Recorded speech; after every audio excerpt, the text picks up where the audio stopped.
Je suis Sophie Guillaume, sage-femme coordonnateur à la maternité Necker à Paris. J'ai été présidente du Collège national des sages-femmes pendant 8 ans, de 2011 à 2018, et je poursuis mon engagement au Collège national des sages-femmes en qualité de présidente d'honneur. Je suis missionnée pour participer au groupe de travail sur la rénovation des décrets de périnatalité de 1998. Les décrets de périnatalité, c'est une autorisation d'exercice des établissements publics, privés, hospitaliers. Non. En 1998, quand on a créé ces décrets de périnatalité, c'est là où on a créé les réseaux aussi de périnatalité.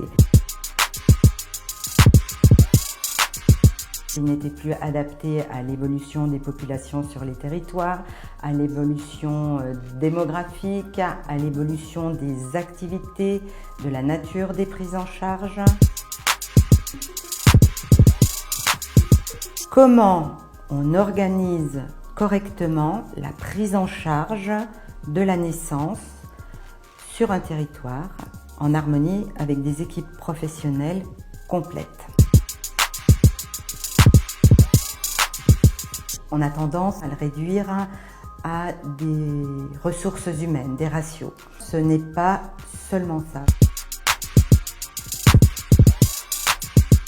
On regarde aussi la notion d'activité, de seuil d'activité. C'est aussi une question de ressources en équipement.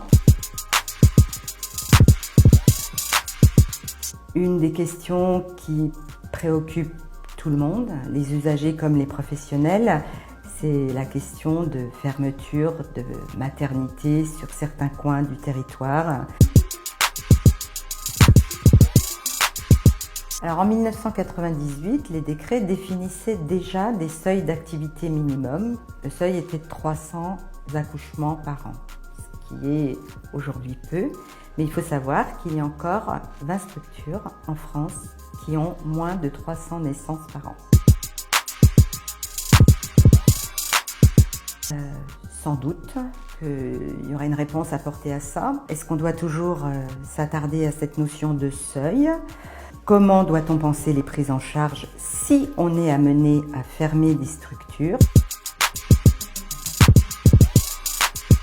Le réseau de périnatalité prend une place importante dans l'évolution des décrets. Ce sera une instance régulatrice, une instance aussi d'alerte vis-à-vis des ARS pour dire ce territoire a une vraie difficulté.